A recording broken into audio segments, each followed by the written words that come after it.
If you're an Aikido instructor, what do you emphasize with your white belt students? And when new people enter your dojo, what age group are they usually?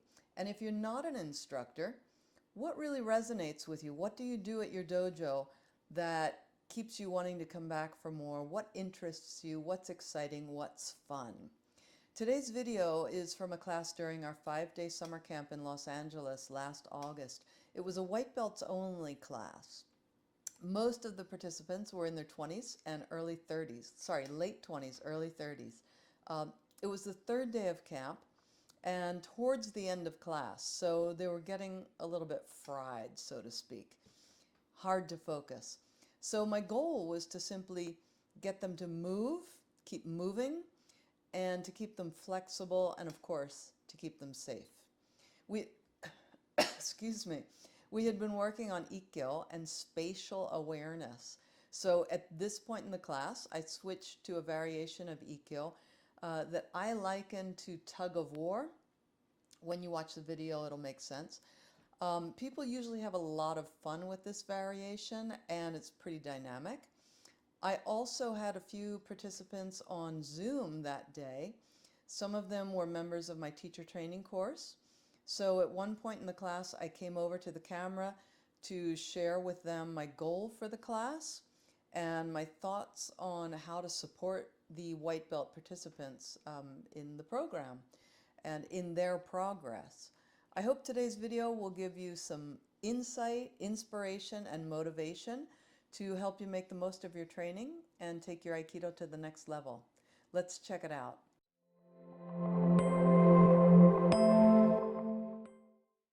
Then yet another variation. Yes, sure. Yes, good. Just like you did. First one was fine. Boy, isn't that interesting. I don't know if I understood him correctly, but I think he was like, what? Was that the right ukemi? I think that's, yeah? It was actually, that'd be a roll. I see. Yeah. So the first one, he didn't have time to think, and he did beautifully. Second one, he was like thinking, and it wasn't quite as smooth as the first one. But anyway, so this time, let's give him a bobble or a wobble, right, by entering. And then let's sink back. So like similar to Funakogi Undo, but with a turn. Yeah. But be careful of, look at that, just trip the alarms. He went so easily on the other ones. But this one, who wants like in the middle of a movement, right? And I sometimes use the analogy of trip the alarms when you're going into the bank and you're going to steal the money, you're the bank thief, and then suddenly you trip the alarms. Everything goes south from there. So just move your center in. Then imagine this like the Jo, and back. Thank you. And let me show you what I meant by like the Jo. So 8, right? Not so here, here, or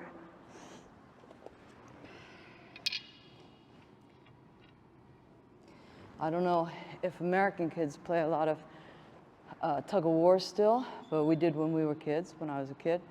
And in Japan, in the dojo, they would play tug-of-war because you had to really learn to use your center. You can't just pull like this. You gotta and lean back. So here to here. So with tug-of-war, at least my idea of it is that this is more important than this strength, right? I guess grip would be very important too.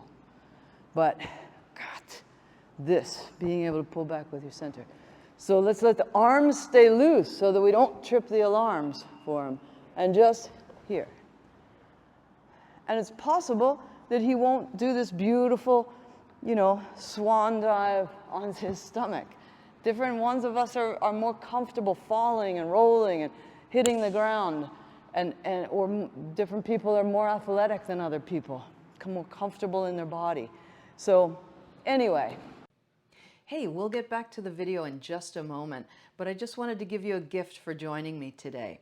I want to give you a free resource, my body alignment checklist called The 3 Lines of Equilibrium in Budo. It's a simple PDF guide.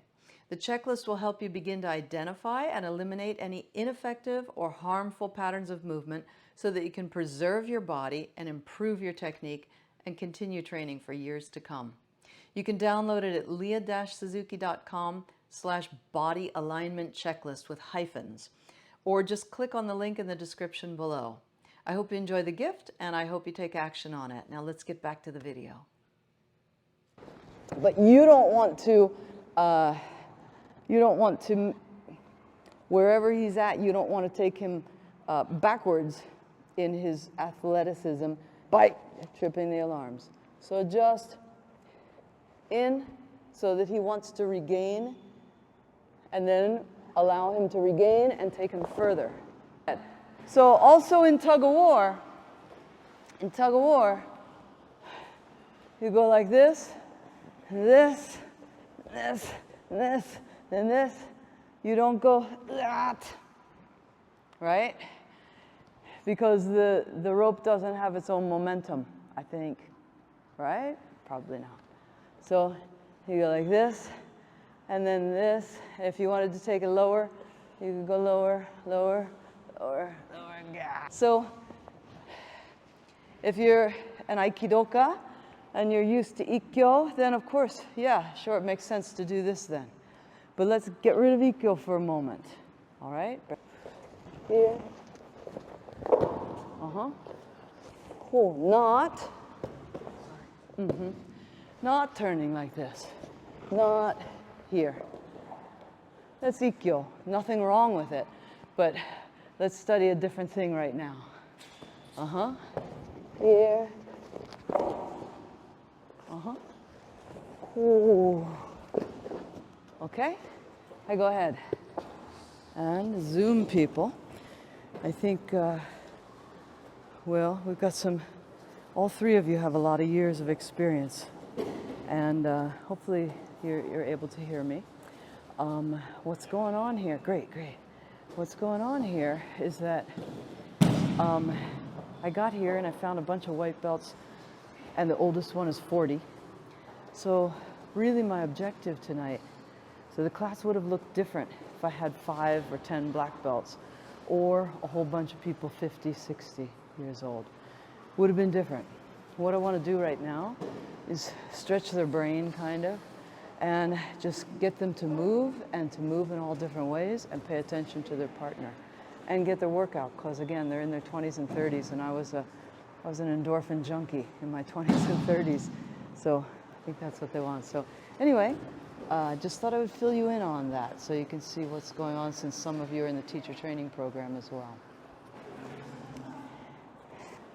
Yamaguchi Sensei often said, get rid of your habits. It's good exercise when we do the classical techniques, but then also when we do a lot of variations. And it's even good to have teachers that teach you things that contradict directly to what your teacher is saying. You know, the thing yesterday with the arm must be on top, and you heard me for months and months say arm must be below. But if your brain is flexible, then you go, oh, well, this is completely different. Okay, I'll try it above. So this is so important, because you can never guarantee that your attacker is going to come like this or like that. And when you first start Aikido, for example, munetsuki is munetsuki. Strike to the midsection. They're all the same. Then you train longer. Oh, no, they're not all the same. What if your attacker's knee is hurting a little bit and they're kind of protecting it, and they don't want to put much weight on it? Then it maybe comes at a tiny bit different angle than this, right? So you start to see these subtleties, and if your brain gets used to being flexible early on, even though you're learning kata, so to speak, but there has to also be a flexibility, and then you've got a lot of possibilities. In conclusion, I hope you found this helpful and interesting. Thank you so much for tuning in. Let me know in the comments section if you're a teacher, what really seems to work with your young white belts, if you have young white belts? And if you're a young white belt in your 20s or 30s, let me know what works for you, what you especially like doing at your dojo that your sensei does, or maybe even what you wish your sensei did do that they don't do. And let me know, of course, what seminars you plan on attending. You can check out my seminar schedule at leah-suzuki.com/seminars. Again, I want to give you a gift, my checklist called the 3 Lines of Equilibrium. It's from my paid online course called Proper Body Alignment in Movement, but it's free for you today as a thank you for watching my video. The checklist will help you identify and eliminate ineffective or harmful patterns of movement so that you can preserve your body, improve your technique, and continue training for years to come. Just click on the link below or type into your browser leah-suzuki.com/body alignment checklist. That's leah-suzuki.com/body alignment checklist with hyphens in between each word. Again, thanks so much for tuning in, and I'll see you again next time. Bye-bye.